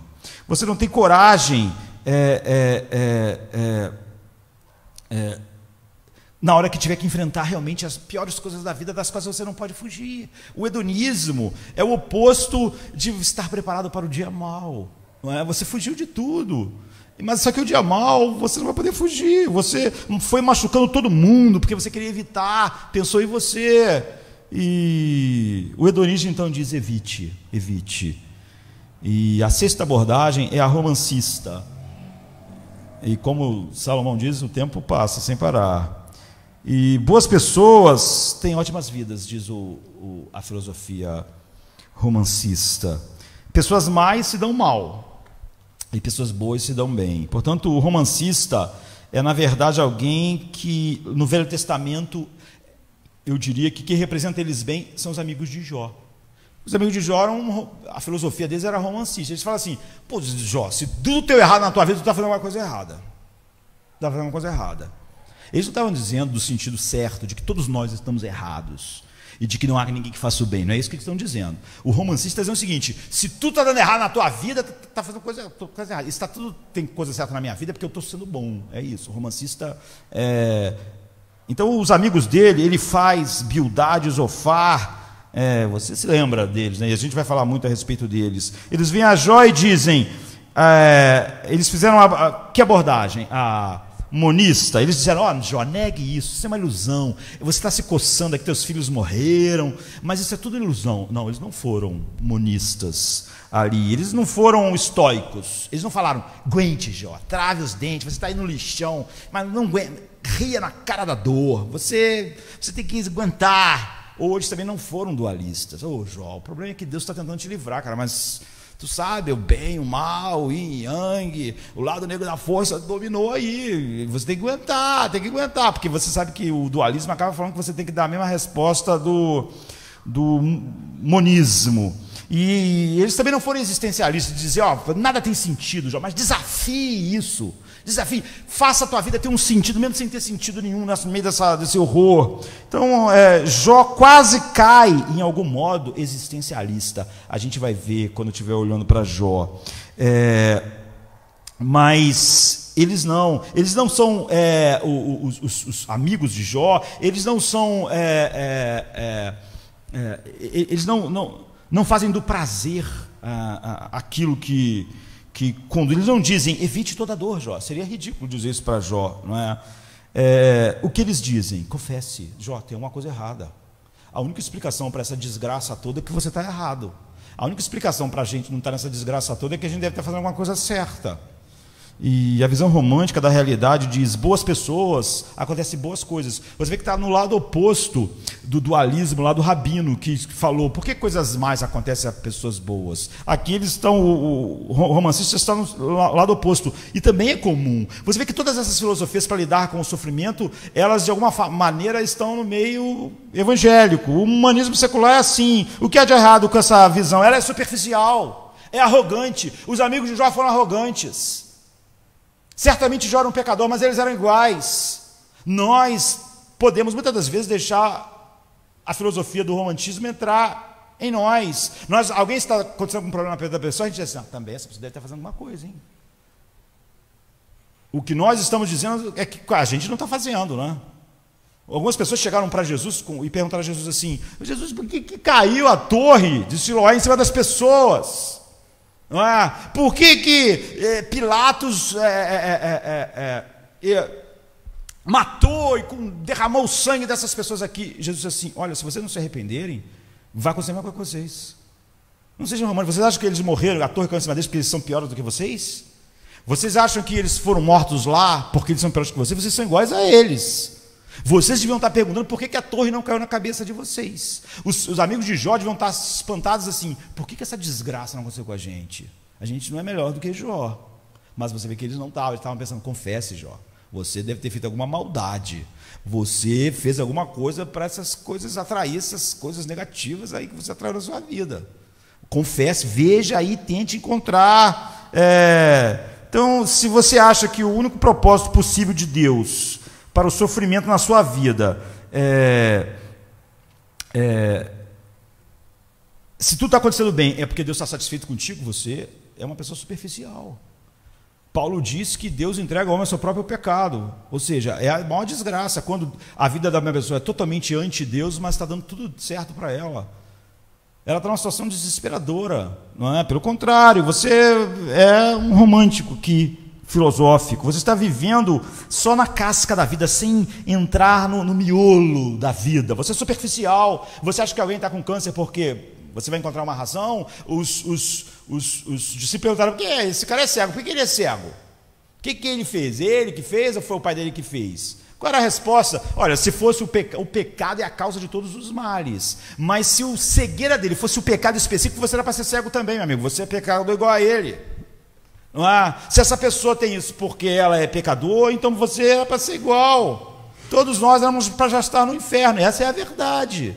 Quando você acha que não está por alguma outra razão, você, o romântico, ele acaba sendo arrogante. Ele acaba achando que Jó, de alguma maneira, fez algo que merecesse aquilo, mas eles não estavam achando que eles mereciam, não é?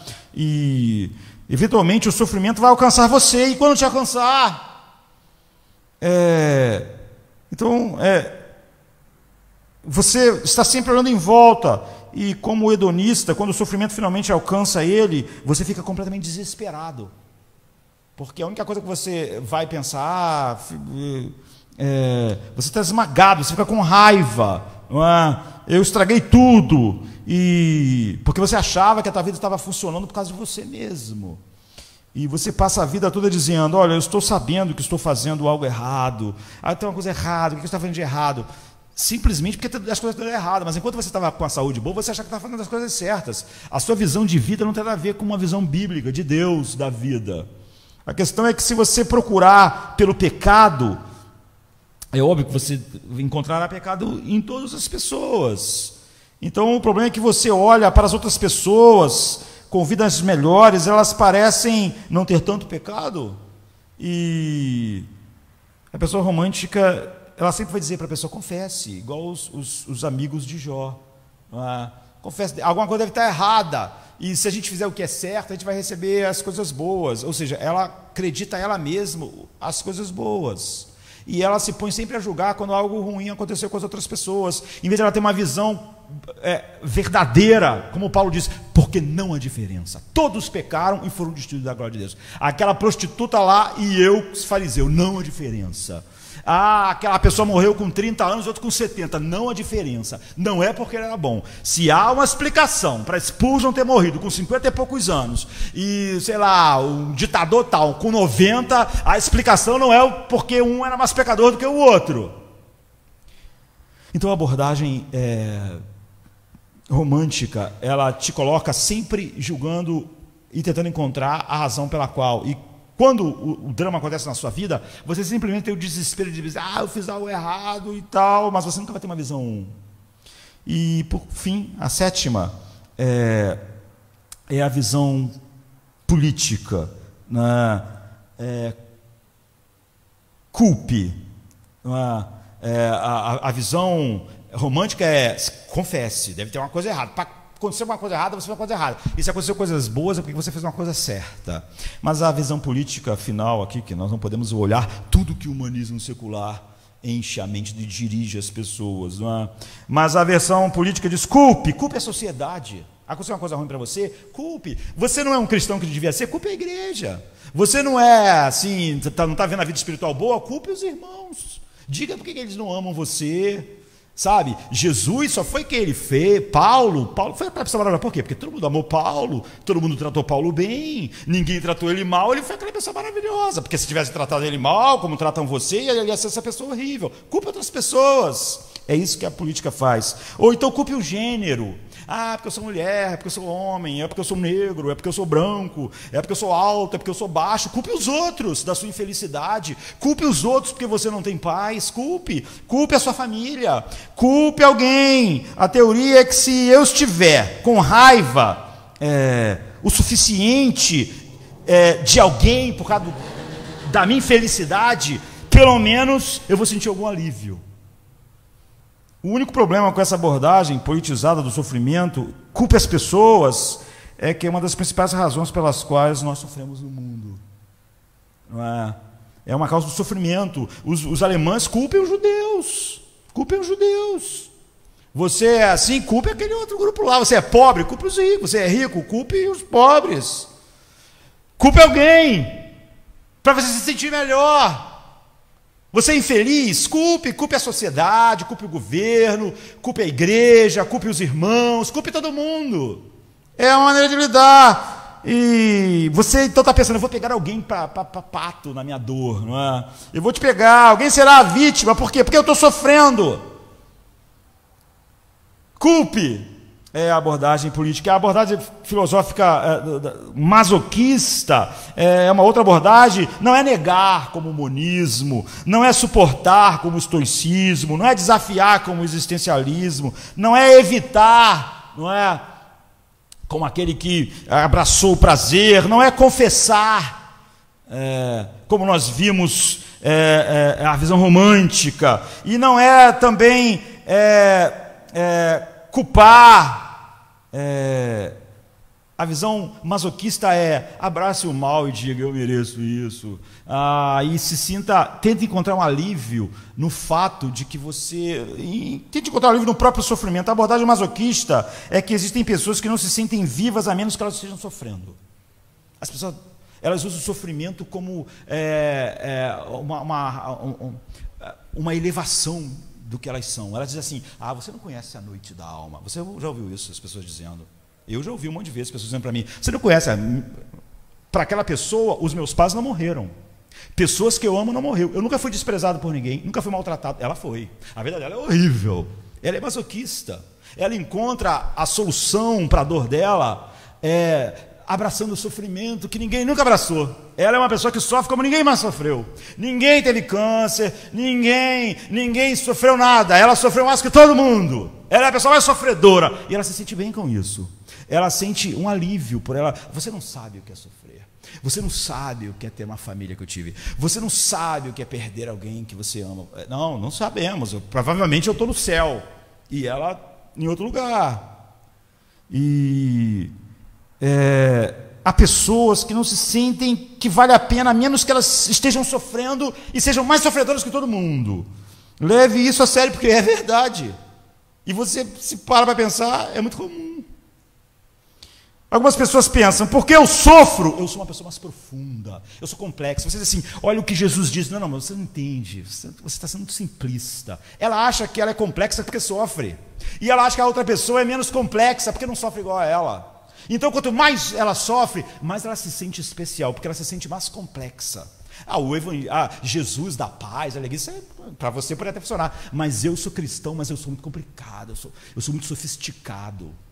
Entende? A minha alma não é igual à tua alma.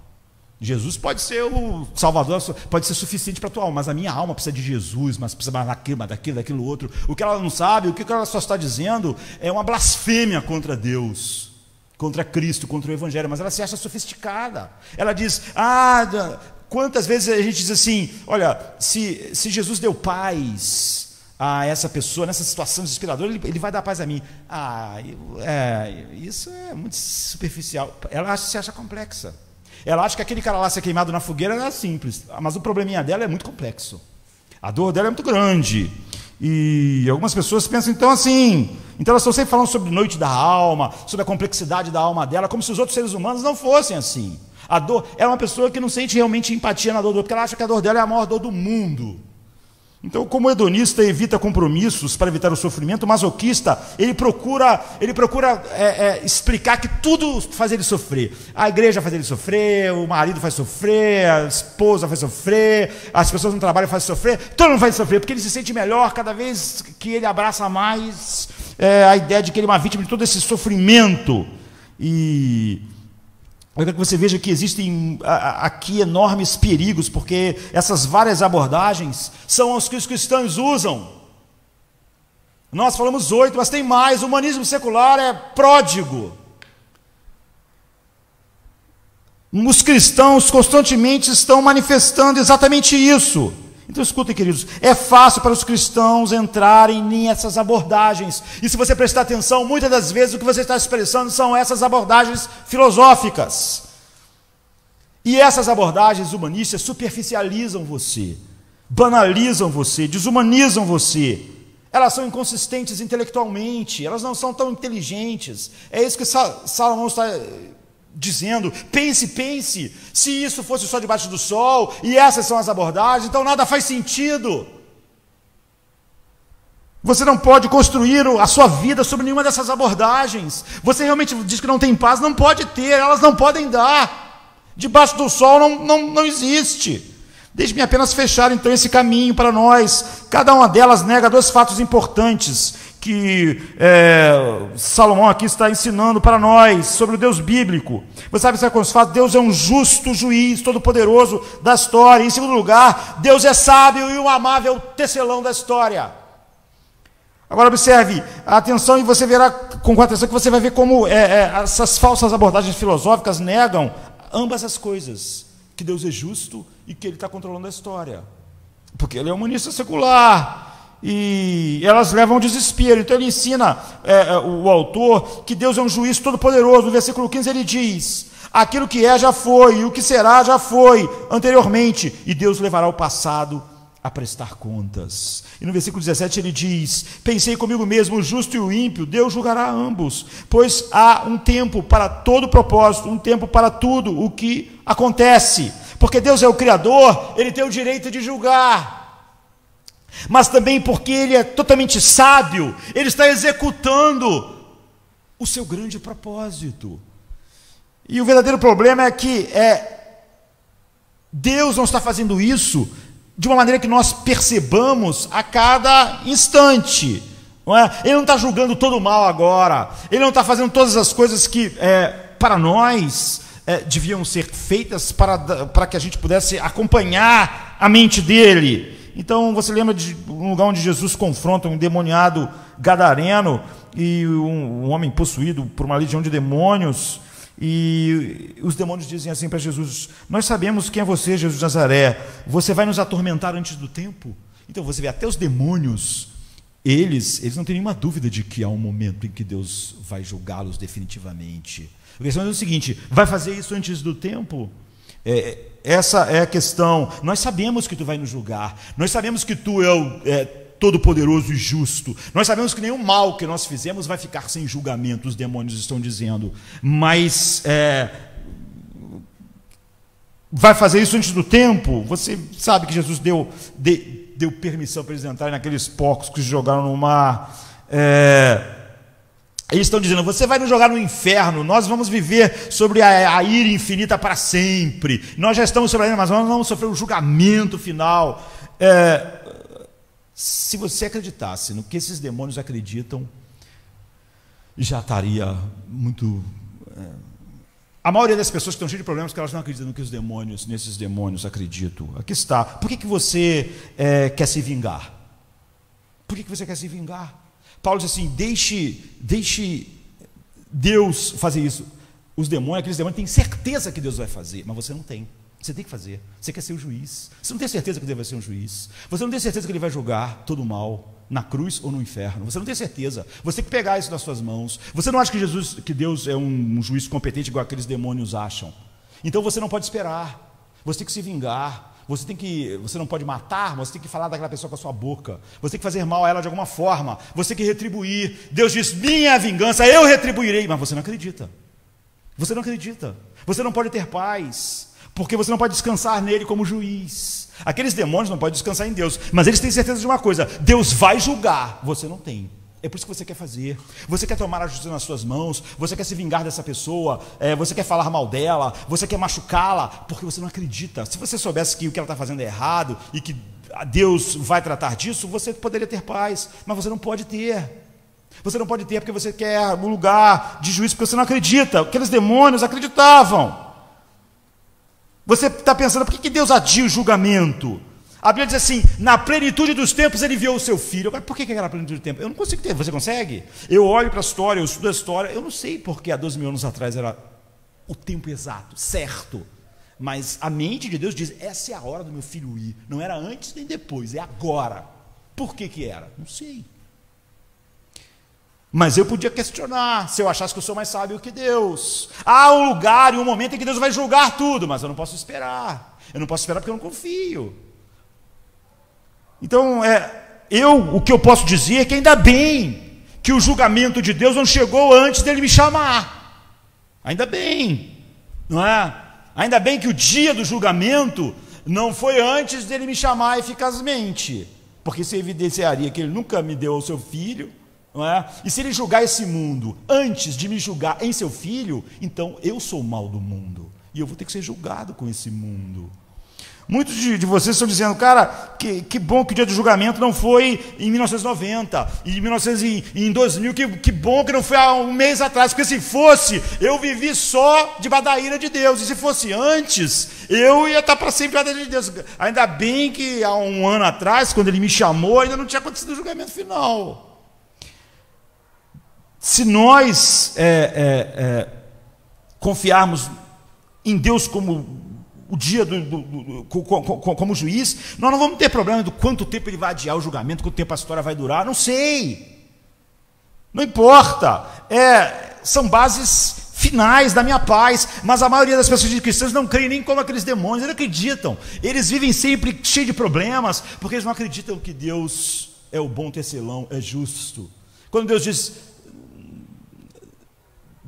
minha é a vingança, a pessoa não pode esperar, ela não acredita aqueles demônios que disseram, ele vai nos julgar, essa pessoa não acredita, ela diz, eu vou ter que julgar, eu vou ter que fazer alguma coisa, essa pessoa vai ter que sofrer na pele o que ela está fazendo comigo, porque eu não acredito que Deus vai fazer nada sobre isso. Se Deus perdoar ela em Cristo, ele estaria julgando aquilo e castigando aquilo em Cristo, ou então vai castigar naquela pessoa, mas eu não acredito.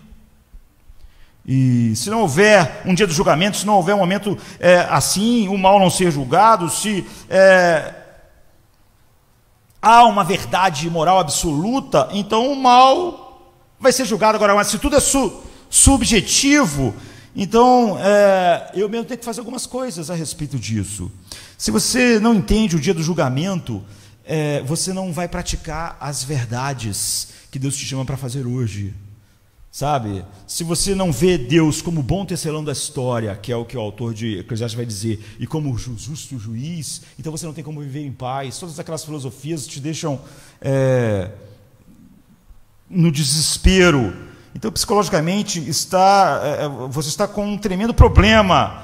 E é por isso que muitas das pessoas que eu conheço no meio evangélico são amargas. Porque você não está esperando o dia do julgamento. Você está tendo o teu julgamento agora, você mesmo se fez juiz.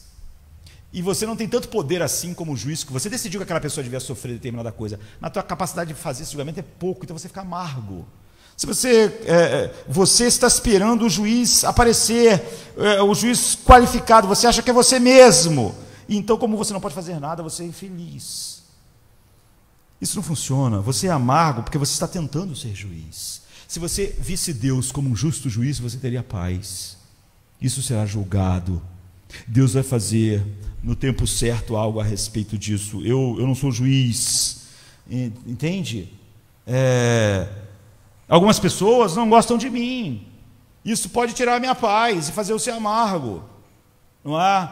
Porque se eu me colocar como juiz, eu vou achar que isso tinha que ser resolvido agora, feito agora. Mas eu posso ter paz. Deus vai tratar disso na cruz ou tratar disso no dia do juízo. Eu não sou um juiz.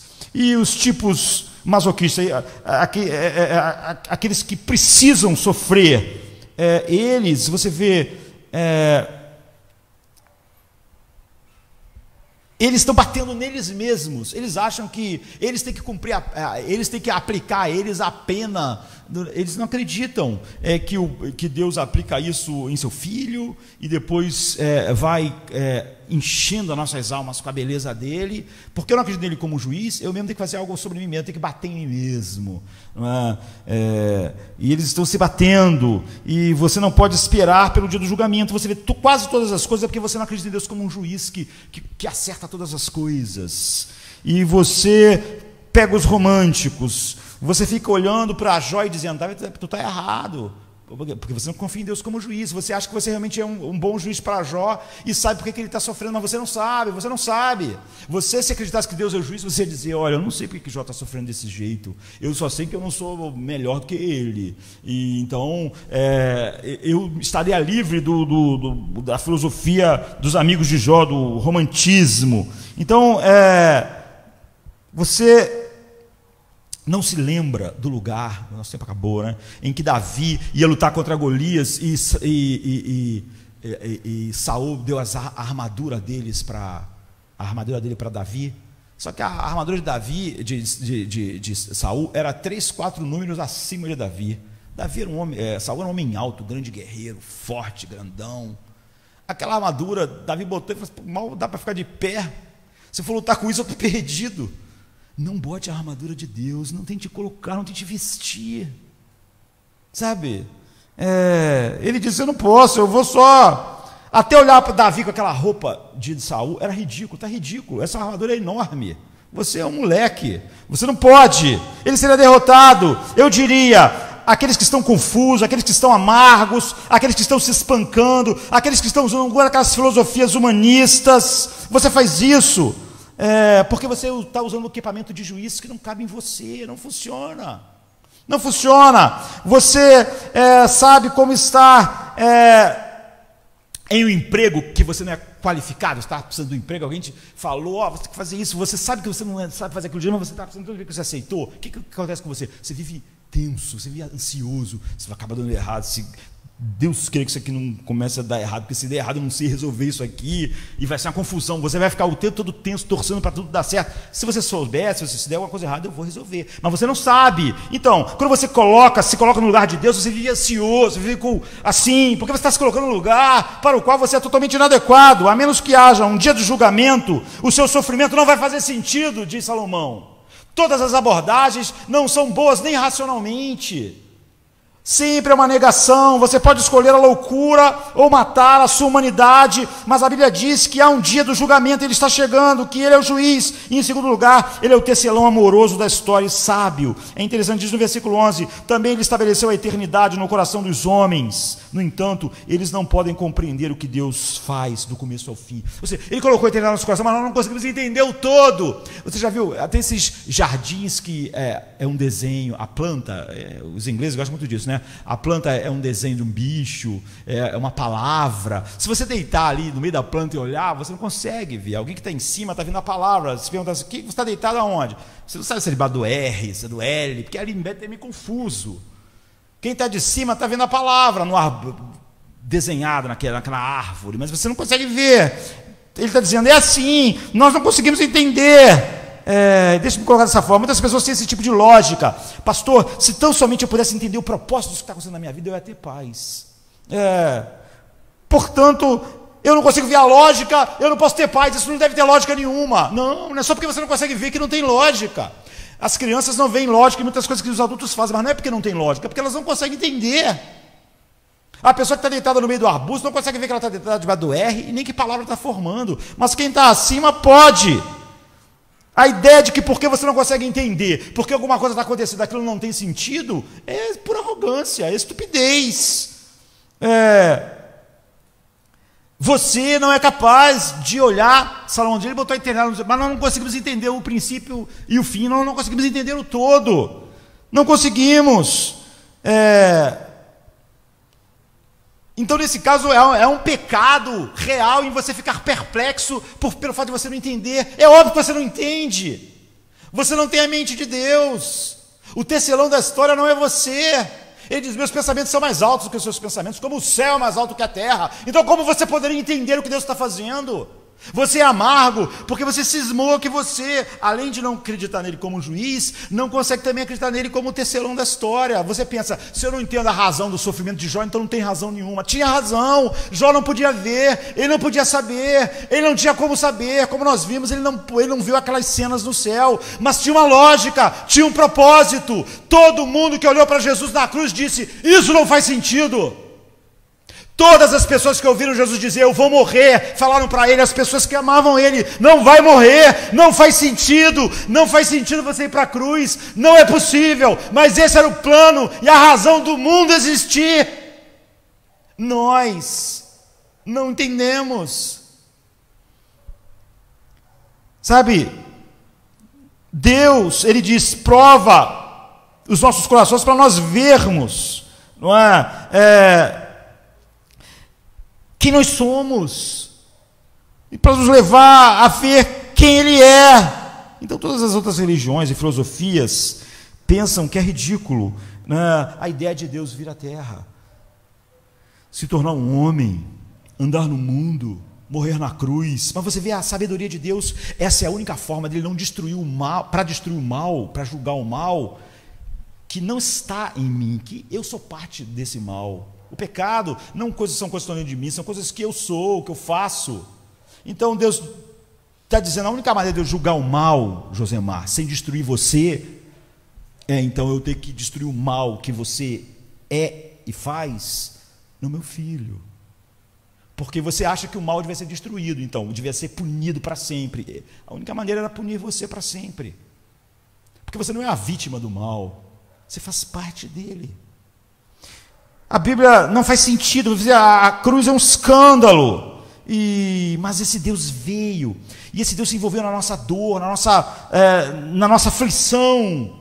Eu vi alguém dizendo que estava fazendo uma série de exames, eu também fiz exames, então eu entendi o que ele estava dizendo, em que você usa contraste, você tem que usar sempre contraste em muitos exames que você faz, em muitos exames abdominais para ver realmente os órgãos, precisa de contraste, e ele disse que estava fazendo uma série de exames de contraste que ele tinha que fazer várias vezes, e depois de um ano voltar a fazer de novo, e a pessoa que fazia os exames, ele disse que acabou conhecendo a pessoa que era o mesmo lugar em que ele fazia.